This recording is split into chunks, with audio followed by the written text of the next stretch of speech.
Cá estamos nós, mais um 11 para cada lado. Como é que é, pessoal? Mais um. Vamos nos divertir a falar do que mais gostamos, que é futebol. Como é que vocês estão? Estamos bem, eu também. Tudo ótimo. Tudo a rolar. Continuamos a botar gel desinfetante nas mãos. Em todo lado, Helder, não é só nas mãos. Olha aí, Sim. Bruno. Eu costumo marcar estes vídeos como visíveis a crianças, pá. Não tem limitação de idade. Eu queria dizer que também ponho nas unhas dos pés. Ricardo, como és tu que fazes a edição e fazes uma bela edição, tens de começar a pôr o sinal vermelho ali em cima, quando tem essas coisas. Pões ali aquela bolinha vermelha. Não pode pôr sinal vermelho, senão pode ser conectado a algum clube. Pois, isso também é verdade. Mas olha, antes de mais, queremos dar a boa noite, o bom dia ou a boa tarde, né? O pessoal vai ver isto a diversas horas, a toda a gente, a pessoal que tem feito gosto na nossa página. Continuamos a pedir que vocês façam gosto, partilhem a nossa página e ajudem-nos a alcançar a nossa missão, que é tentar mudar umas mentalidades. Hoje vamos começar com o nosso já conhecido achómetro. O nosso achómetro, vamos conversar um pouco sobre uma notícia que eu escolhi. Vocês não fazem a mínima ideia que notícia é, mas eu vou já revelar. Nesta semana tem-se falado um pouco sobre a possibilidade da Champions League ser decidida aqui em Portugal. Os vários jornais desportivos foram anunciando que o jornal espanhol tinha dito que podia acontecer uma final, ou que seria um torneio octangular, acho que é assim que se diz, e ganhou força hoje a notícia porque o nosso Presidente da República, o Marcelo, disse que espera que haja uma boa notícia em agosto sobre o futebol internacional em Portugal. Ou seja, para o Marcelo já estar a comentar isso é porque realmente há alguma coisa aí em vista. O que é que vocês acham da Liga dos Campeões, mesmo sendo neste formato, vir cá para Portugal, mesmo estando no estádio vazio, mesmo os turistas não poderem vir cá? Acham que é uma mais-valia? Digam da vossa justiça. Vou começar ali para o nosso Marco. Eu acho que é sempre uma mais-valia, até porque é a maior competição, é a competição com o maior prestígio do mundo. Portanto, vir para Portugal é sempre bom, põe o nosso país no mapa, põe os outros países a verem-nos, principalmente se nós depois conseguirmos cumprir com as medidas de segurança, distanciamento, higiene e sessão. Portugal só tem a sair com coisas positivas se a Liga dos Campeões depois vier para Portugal. E acho que é importante, porque realmente Portugal está relativamente ao Covid a ter um bom comportamento. Estamos a conseguir cumprir com as normas de distanciamento e temos os casos mais ou menos controlados. E acho que faz sentido termos aqui a Liga dos Campeões. Sim, claro, é um sinal de apoio, não é? De apoio e de, como é que eu ia dizer, de confiança. Reconhecimento e confiança. Sim, porque o nosso país estamos a fazer um bom trabalho. O que é que acontece com o outro país que também está em equação? É a Alemanha. Também conseguiu ter uma rigorosos. Sim. Pois é. Estava a dizer, a Alemanha também conseguiu dar uma boa resposta a esta situação do coronavírus e acaba por colher também os frutos, não é? Quanto mais não seja a indicação, tal como nós. E acho que isto aqui pode ter reflexos não só no futebol, a todos os níveis. Além de nos colocar no mapa, como estavas a dizer, eu até vejo isto um pouco mais à frente. Sei lá, eu se tivesse 60 anos, se 60 ou 70, ou se já tivesse idade para vir para a reforma, se tivesse endinheirado e tivesse noutro país qualquer, percebia que Portugal é claramente uma boa opção. Se calhar já nunca mais consideraria a Espanha para fazer a minha reforma, mas Portugal seria claramente uma das opções, também porque se há capacidade de dar resposta, se há capacidade para, no meio disto tudo sermos indicados ou termos a tal indicação para se realizar aqui um campeonato para fechar a Liga dos Campeões, são ótimos indicadores. Acho que no limite só as notícias podemos capitalizar alguma coisa daqui. Acho que é muito, muito bom sinal. E este formato, o que é que tu achas, Ricardo, sobre este formato deste torneio a 8, só com um jogo? É assim, isto não é nada certo, não é? Os jornais estão a falar, o Presidente da República, sim. Mas no que temos, o que é que vocês acham sobre este formato de torneio a 8? Por um lado, vai-se perder aquelas vantagens de jogar fora, jogar em casa, mas por outro lado, ou seja, eu acho que isto aqui é mais relevante para aquelas, se calhar para as equipas não tão fortes. Não sei, é assim um bocado ambíguo. Acho que as equipas não tão fortes podem beneficiar jogando no seu terreno, numa das mãos. Por outro lado, acaba por também trazer alguma justiça, eu acho. Porque num campo neutro estão os dois a trabalhar nas mesmas circunstâncias e acaba por equilibrar um pouco mais a balança. Deixa de haver aquele problema de é um jogo a duas mãos, ok, está tudo muito bem. Vamos jogar em casa e vamos jogar fora, não é? Só que depois há também aquela questão, normalmente as equipas que jogam primeiro em casa ou primeiro fora têm ali uma vantagem competitiva, não é? Decidir depois a segunda mão em casa, fala-se muito disso. Por acaso não estou a parte a nível estatístico se isso realmente se verifica, mas também é algo que podemos averiguar e partilhar com os nossos seguidores, mas acho que por aí também acaba por, ou seja, dentro das circunstâncias atuais, é uma situação que me parece interessante. Sim. Sim. Helder, posso dar já agora aproveito a dica e vou dar continuidade àquilo que o Ricardo estava a dizer. Eu concordo a 100% com o Marco e com o Ricardo. Acho que tudo que venha para o nosso país, como finais, como o Euro 2004 que tivemos cá, coronavírus, é tudo, ótimo. Não, isso já não venha tudo. Mas é ótimo que venha para o nosso país porque é uma imagem que estamos a vender lá fora, não é? Isto é como o turismo, isto é uma imagem que estamos a vender lá fora. Apesar de que não é assim tão positivo, porque não vamos ter cá pessoal para ver as equipas jogar, portanto não vai mexer tanto com a economia, mas vai ser mais em termos de imagem, a imagem do país que vamos vender. Um país seguro, um país organizador, um país que está disponível a isto. Eu acho que é muito importante. Em relação àquilo que o Ricardo estava a dizer, de ser em campo neutro, eu também acho interessante isso, e até vai de encontro a um tema que hoje vamos trazer relacionado com a Taça de Portugal ser a duas mãos. Eu também concordo que seja uma mão, porquê? Porque eu acho que há sempre vantagem em duas mãos quem tem mais capacidade em termos de plantel. Ou seja, equipas mais fortes, normalmente, porque por vezes também acontece surpresas, mas normalmente as equipas mais fortes a duas mãos têm mais probabilidades de eliminar. Ou seja, nesta situação, campo neutro, apenas um jogo, acho que poderá haver a probabilidade de haver grandes surpresas em termos da Champions. Sim, concordo. Por exemplo, Campeonato do Mundo, tem geralmente um país anfitrião, mas o Campeonato do Mundo não é pelo facto de a partir dos oitavos de final ser só uma mão, ou até mesmo 16 avos, não é? Que geralmente não deixa de os Brasis estarem lá, das Argentinas estarem lá eu acho que isso tem outra explicação. Acho que é diferente. Eu acho que tem outra explicação, porque o Campeonato do Mundo tu só podes jogar tipo na Europa, se for, pronto, não é isso, mas não é isso que eu estou a dizer. Eu entendo. Espera aí, Ricardo, eu entendo que o Marco quer. Eu entendo, só para meter um bocadinho também uma acha para a fogueira.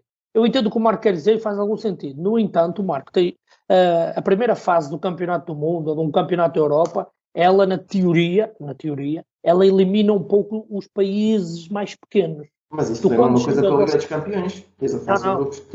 É diferente, mas tu na Liga dos Campeões tens o próprio sorteio já impede que tu nos oitavos de final tenhas uma grande equipa contra outra grande equipa. Estás a entender? Mas as equipas mais pequenas geralmente são as que ficam em terceiro e quarto lugar e que não passam para a segunda fase. Sim. É uma coisa no Campeonato do Mundo. Não. Depois é os primeiros com os segundos. Tu nos quartos de final, praticamente no Campeonato do Mundo, tens oitavos de final, a seguir quartos de final, praticamente já tens grandes confrontos, praticamente.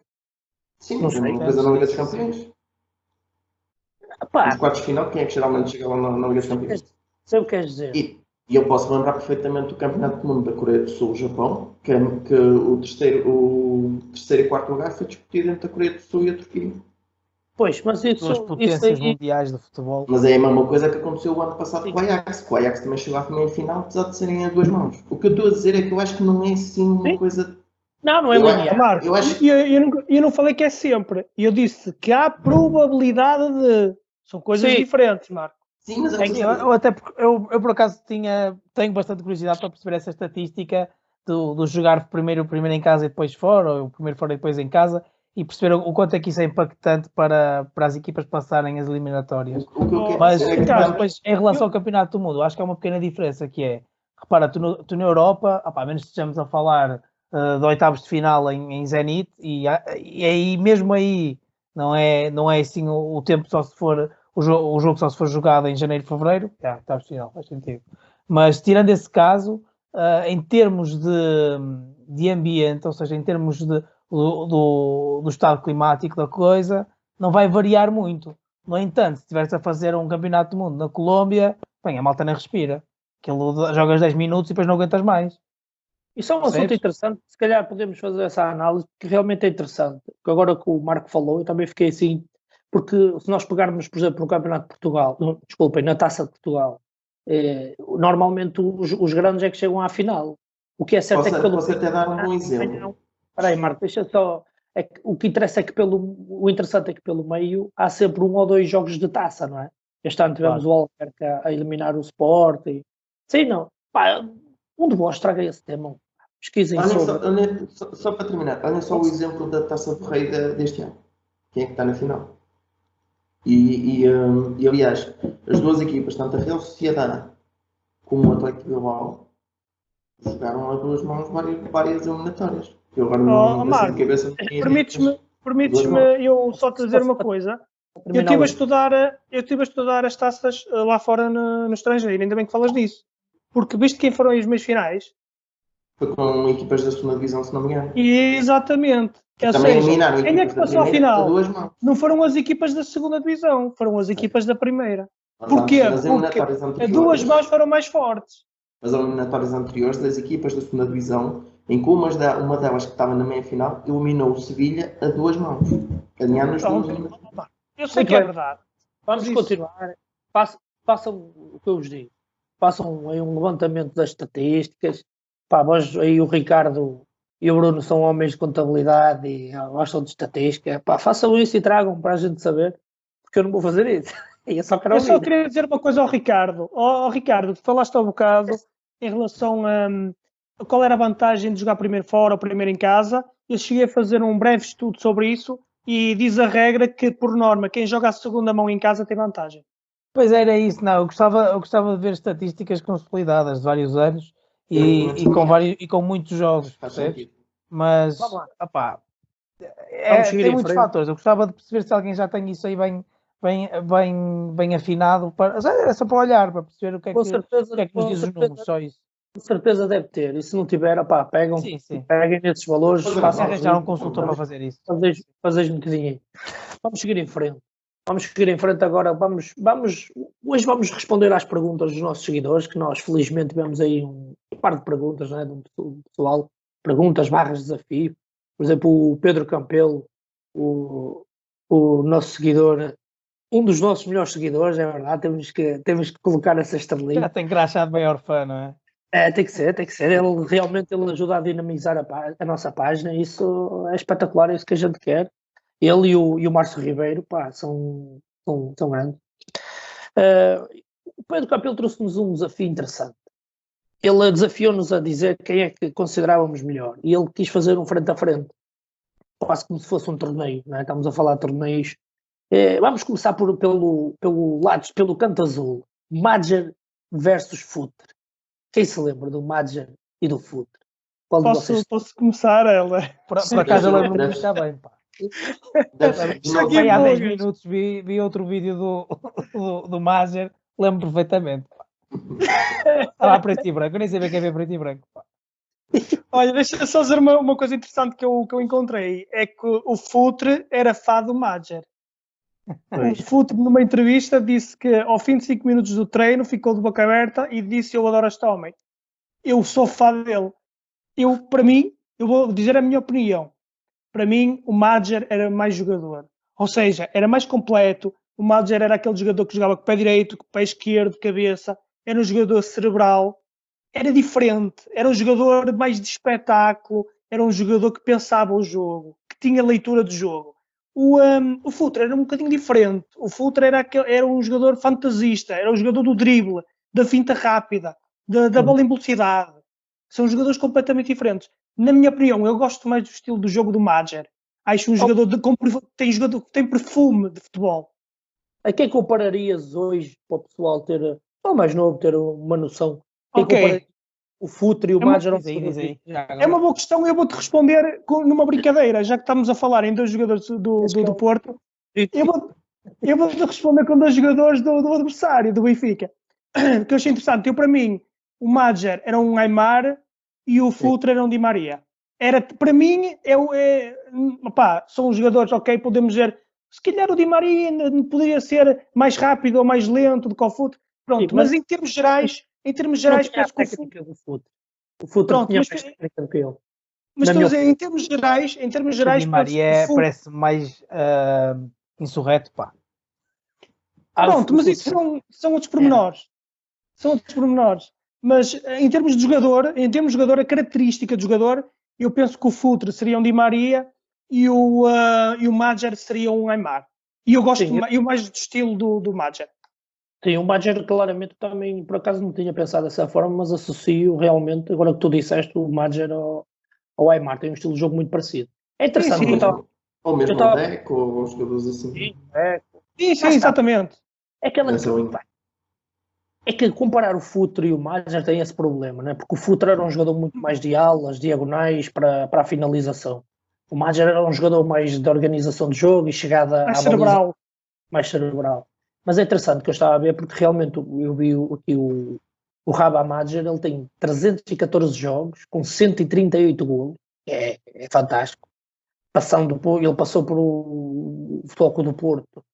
Eu vou arriscar dizer que se calhar foi o topo da carreira do Madjer, porque ele passa no Valência e depois no Futebol Clube. Mas passa despercebido. Eu queria tocar nisso, Helder. É que eu acho que o azar, vamos dizer assim, do Madjer foi chegar ao Porto com 27 anos.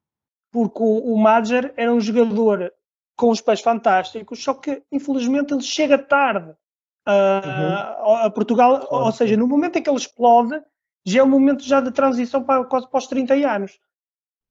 Mas ainda assim, isso é muito importante. Ele faz 147 jogos no Porto e marca 74 golos. Um jogador que não era um ponta de lança. Claro, mas eu queria comparar com o Futre, porque o Futre sai para o Atlético de Madrid. Ou seja, percebes? O Futre teve outra visibilidade em termos internacionais, porque sai para o Atlético de Madrid e depois ainda sai ao Marseille, ao Milão, etc. Mas o Madjer acabou por... é como tu disseste há bocado, o ponto alto foi chegar ao Porto e pouco depois terminar a carreira. Ou seja, ele se tivesse chegado se calhar mais cedo, talvez, isto depois é sempre um talvez, explodido mais cedo, talvez tivesse outra carreira internacional, talvez até parecida com o Futre melhor. Pois, mas eu agora vou lançar a polémica aqui para a mesa. É interessante que eu estou a ver aqui em loco as estatísticas do nosso Paulo Futre, o El Português. É verdade que tu tens toda a razão nisso. Ele, por exemplo, no Futebol Clube do Porto faz 118 jogos e marca 33 golos. Depois, vai para o Benfica, faz 13 jogos, 5 golos. Depois ele vai para o estrangeiro, Marselha, Regina, Milão, West Ham, e praticamente desaparece. Regiana. Sim, por causa da lesão, sabe que ele teve. Ele teve as lesões. E só que ele é campeão da Série A pelo Milan, pá. Sim, mas só faz um jogo. Com um jogo. Mas o que eu quero dizer é, ele volta depois a explodir no Atlético de Madrid e mais nada, estás a perceber? Em termos de... Não, é polémica, vamos lá, marcou. Não, aquilo que acontece é que ele no Porto tem uma ascensão meteórica, certo? Pronto, deves ainda lembrar melhor que eu. Depois no Atlético de Madrid ele realmente torna-se uma referência, torna-se um jogador muito importante para o Atlético de Madrid e tanto que ainda hoje é um ídolo. É um ídolo, é impressionante.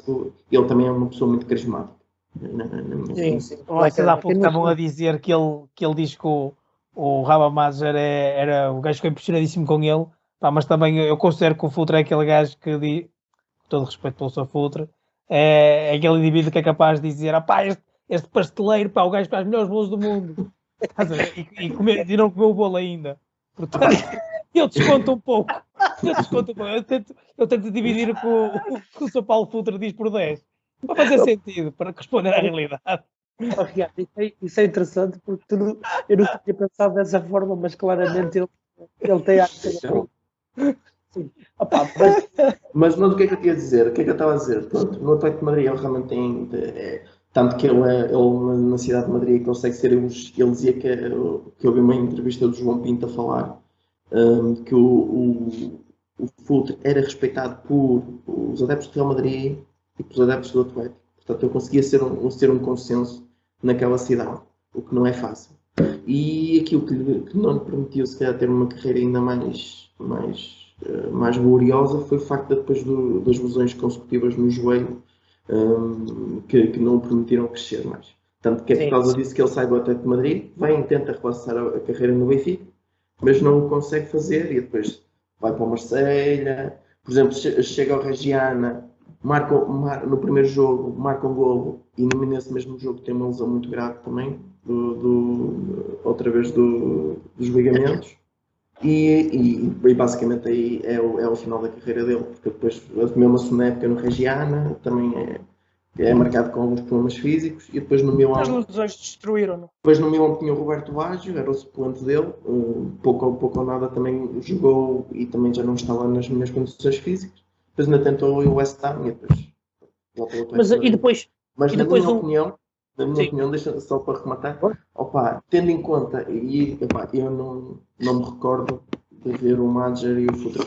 Estive a tentar recolher informação em termos de vídeos e tendo em conta aquilo que o Paulo Futre conseguiu em Espanha e que o Majer acabou de ter a oportunidade no Valência, mas que não conseguiu se ingrar, a minha tendência iria para o Paulo Futre. Estamos empatados. Eu ia. É que os portistas saudosistas que viveram o Futebol do Porto dos anos 80, não é?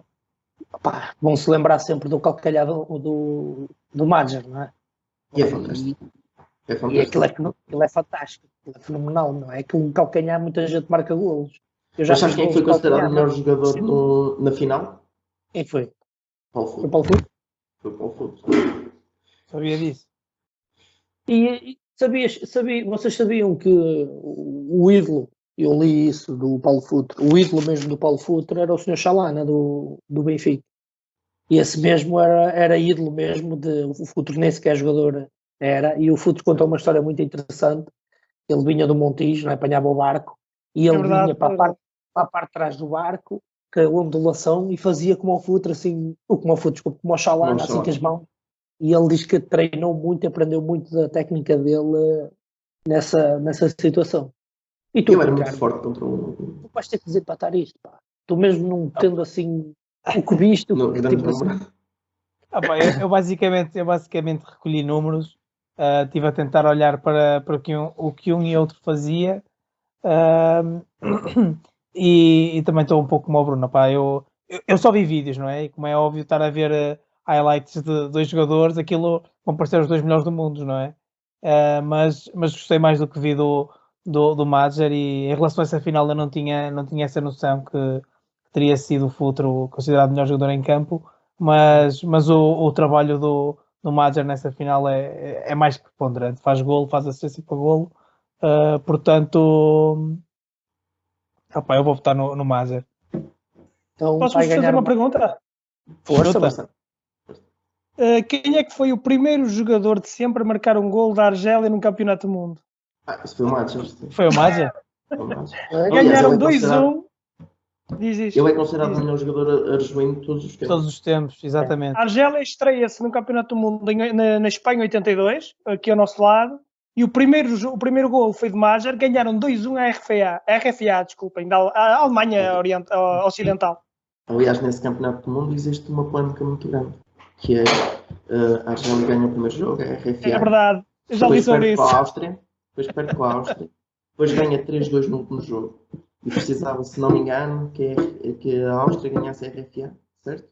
E acho que não, a Alemanha não podia ganhar 1-0 à Áustria. Ganhou a Alemanha 1-0 à Áustria e andaram a empatar o jogo, passavam os dois. Mas acho que foi mesmo um escândalo, que era tipo trocar a bola na defesa. Andava a trocar a bola na defesa e pronto. Sim, e eu acabo por concordar um pouco com o Marquito disse de que o Madger sofre, ou terá sofrido, é tal história, não tenho real percepção disso, mas terá sofrido provavelmente um pouco por ter chegado tão tarde à Europa. Isso não terá de todo ajudado a que aquele atingisse o potencial se calhar que tinha. Acho que e o Raba Madger na seleção argelina também tem bons números, 87 jogos, 29 golos. E o Paulo levou a Argélia às costas, pá. Paulo Futre na seleção portuguesa tem 41 jogos e 7 golos. Mas ele também foi muito prejudicado na seleção portuguesa porque por causa daquela situação que tu falaste da outra vez do Carlos Queiroz, Mundial de 86, que quando o Carlos Queiroz assumiu a seleção tinha havido aquele problema qualquer dos jogadores da polémica com sim, de que vinha de Saltilho, do caso Saltilho. Exatamente, do caso Saltilho. E o Paulo Futre foi castigado. Teve lá envolvido. Exatamente, foi castigado por isso. Na verdade, pá, nós neste tipo de lutas é sempre complicado. É como dar a bola de ouro a um jogador, não é? Estes dois tinham claramente lugar no 11 e jogar juntos, não é? Só mais uma coisa, só para aqui, o Paulo Futre no ano em que o Porto ganhou a Liga dos Campeões foi considerado o segundo melhor jogador do mundo. O Madger nunca teve na equação, mas isso também justamente porque acho que na altura a FIFA, ou melhor, quem atribuiu os prémios não atribuía a jogador que não fosse europeu, só os jogadores europeus. Para terminar este combate entre Madger, entre aspas, entre Madger e Paulo Futre, e ganhou o Madger, 2 apontamentos. O Porto tinha uma equipa fantástica naquela altura, não é? Se calhar mais fantástica do que aquela que tinha em 2004, talvez. Sim. Tinha uma equipa fantástica na altura. E outro pormenor, como é que é incrível, e se calhar um dia a gente se puder falar de seleções, como é que a Argélia, com tanta qualidade que tem, não é? Porque eles lançam sempre jogadores fantásticos. Como é que a Argélia não consegue dar o salto enquanto seleção, não é? É incrível. É tal série das estruturas, provavelmente, pá. É verdade. Pode ser, concordo com o Ricardo. Um dia destes, quando se estiver a aproximarem os jogos da seleção, a gente pega aí nesse assunto, porque acho que é interessante. E o outro desafio, o outro combate agora no canto vermelho, traz eu vou fazer só uma pequena introdução dos dois artistas, que o Pedro Campelo disse. Um é conhecido como Il Codino Divino. Ele foi conhecido pelo rabo de cavalo, por ser budista, e ele fez tanta coisa boa, marcou tantos golos, mas na memória da gente há uma célebre grande penalidade que ele bateu em 94, atirou por cima da baliza. Estou a falar de Roberto Baggio, grande jogador, esse eu lembro muito bem. O outro é um baixinho brasileiro. Sou eu? Ai não, brasileiro, ok. Desse Ricardo. Não, pá, eu também chuto de bica, pá. Outro grande jogador. Pá, o apelido dele era mesmo baixinho, pá. Ele só, olhem só esta estatística. 959 jogos, 745 golos. Diga-nos os golos, pá, que eu apontei aqui para falar a seguir. Mas é só em jogos oficiais, porque ele supostamente alega que chegou ao golo 1000.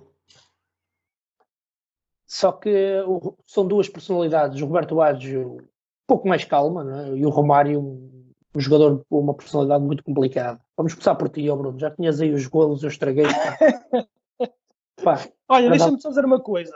Eles eram jogadores não muito parecidos. O que eu quero dizer com isto? Havia sempre ali uma diferençazinha entre eles. Não estou a dizer que o Baggio fosse o jogador de linha e o Romário fosse o jogador da área. Não, mas mesmo assim, eu acho que o Baggio seria um 9,5, digamos assim. Eu acho que o Baggio jogava um bocadinho mais atrás do avançado e o Romário era o avançado. É isso. Portanto, eu acho que o problema do Baggio também ele teve duas situações. Primeiro é que teve muitos problemas nos joelhos e isso impediu talvez de ter chegado a ser um dos melhores do mundo mais regularmente como outros jogadores.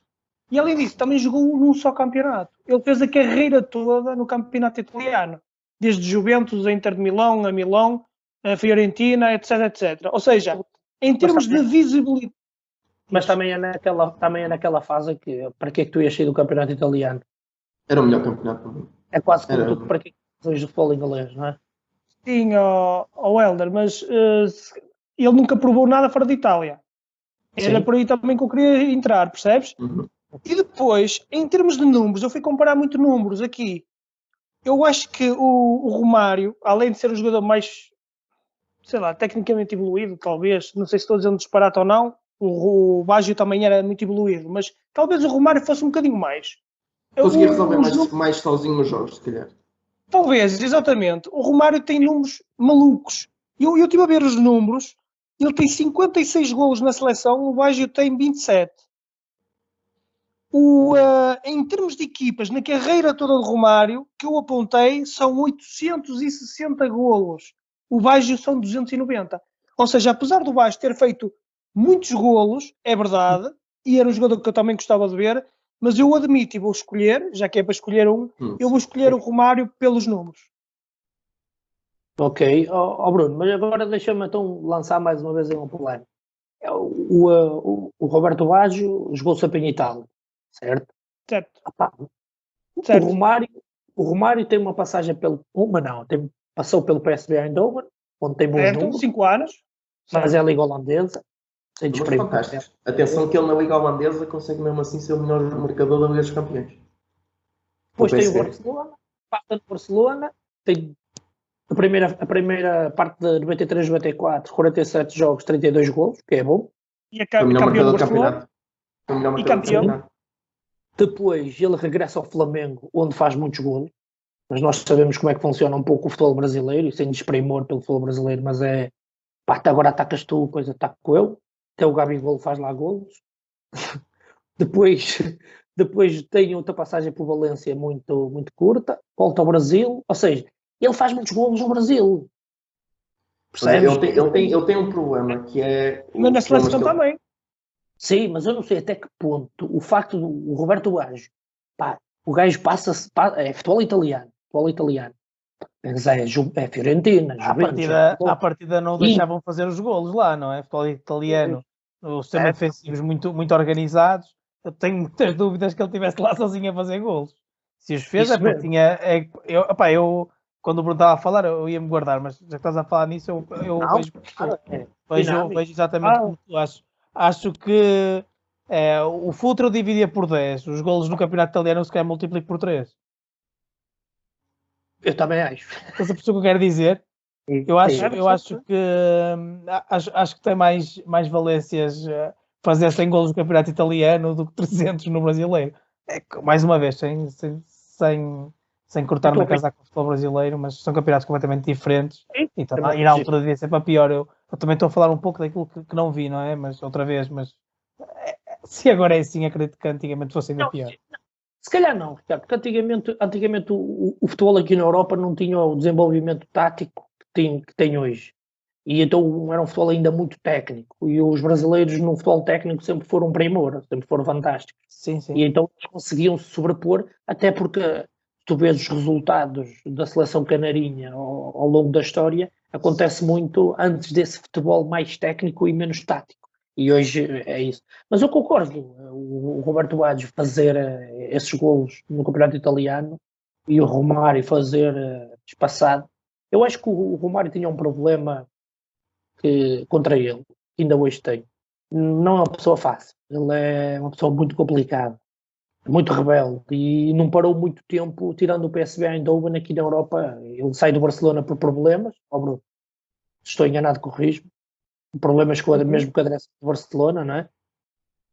E depois andou assim nesta história. Marco, tu estás muito... Estás a ligar para o Romário? Estás a ligar para o Romário, é? Ele é rebelde como o Romário, pá.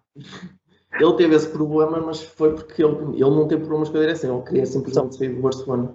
Ele já queria voltar ao Brasil, não queria mais estar em Espanha. A cabeça dele já estava cheia de problemas aqui no Barcelona. Epá, estas estrelas é complicado, pá. Mas a minha tendência é ir para a mesma do Bruno. Melhor era Romário. É o Romário melhor. Eu não vi o suficiente para escolher um dos dois. Eu tenho que ir para o mesmo patamar. Mas, por exemplo, podes pô-los, por exemplo, no Mundial de 94, em que o Brasil ganha a Itália em penaltis, sim. Mas o Romário é o melhor marcador do campeonato do mundo. Enquanto e é considerado o melhor jogador do campeonato do mundo. E o Roberto Baggio é considerado o melhor jogador. Pá, por um talvez se calhar só por diferença. Eu voto no Romário, pá. Diz. Por um presunto e duas regueifas, eu voto no Romário. Pá. Não precisas de...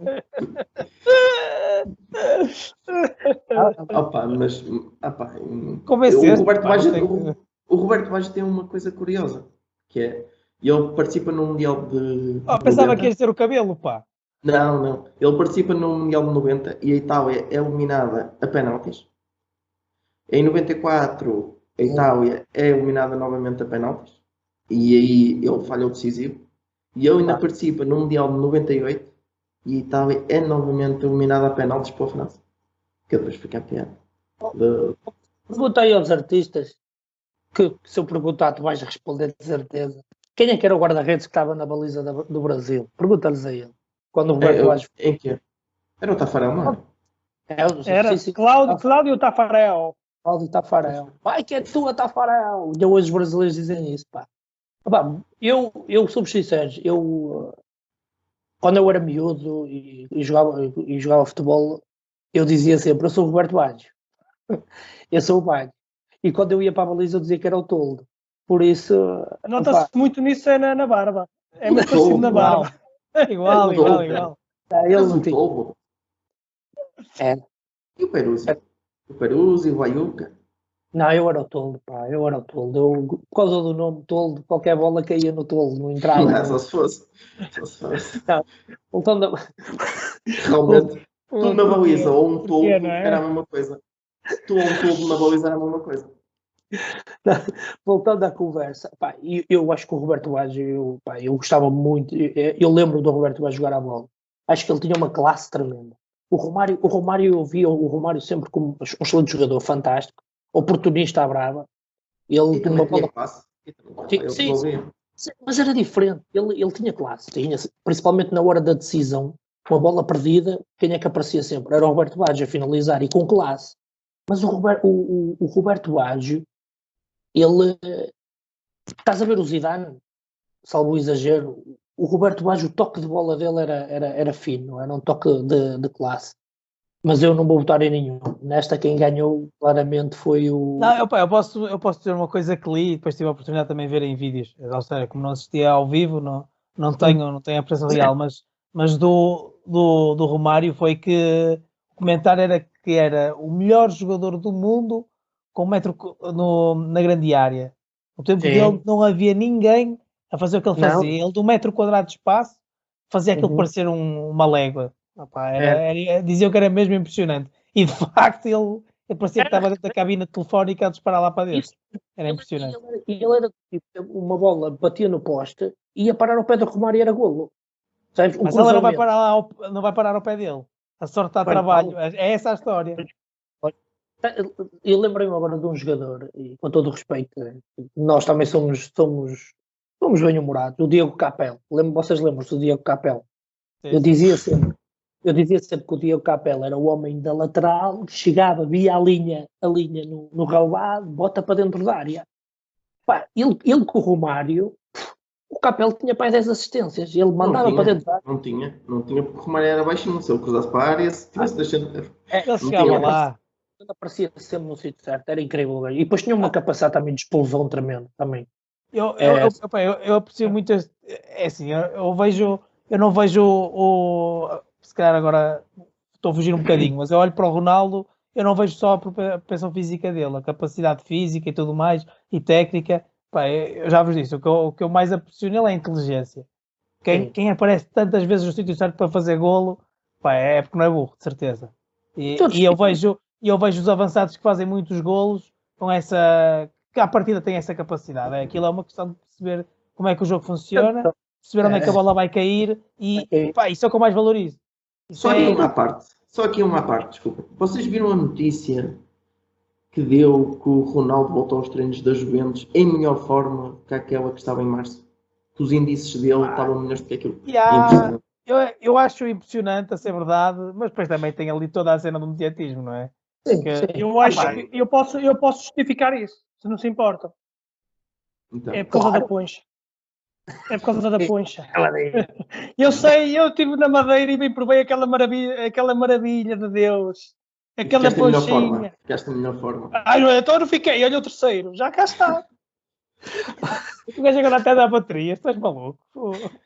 Mas eu estou ali com o Ricardo. Também é querer fazer um bocadinho dele, colocá-lo no Olímpico. Pá, Romário, para terminar este assunto, esta resposta ao Pedro Campelo, esta é a nossa opinião. Ganha o Madger, não é? O Madger e o Romário. Mas acho que vocês concordam comigo que no 11 os 4 tinham lugar no mesmo 11. À vontade. É? Sim. À vontade. Tínhamos é que ver onde é que íamos enquadrá-los, não é? É que o Futre na esquerda, o Madger atrás. Futre na esquerda, o Madger atrás e os dois da frente, o Romário e o Baggio. E como ninguém passava do meio campo, não era preciso defesas. Eu vou fazer o 11. Eu faço o 11. O toldo na baliza. Não, que já estás a fazer. Não, que já está. Eu não, o toldo na baliza. E nem vou fazer centrais, nem defesas, né? Na frente. Diego Capel na esquerda. É o Futre, pá! O Futre vai na direita. O Futre jogava bem em qualquer lado. Ele faz a diagonal para o meio. Faz a diagonal para o meio e chuta. O Madger, Romário e Roberto Baggio. Pá, grande equipe. Pá, já agora foi o Pedro Campelo que mandou esta pergunta. Eu vou deixar o desafio ao Pedro Campelo e para ele fazer um 11 deste nível de jogador, daquela altura. O 11 82 mil? Sim, 82 mil. Não, 2000 não. Não, 80, até 2000, até 99. Sim, até 2000. Fica esse desafio ao Pedro, para ele colocar lá no 11.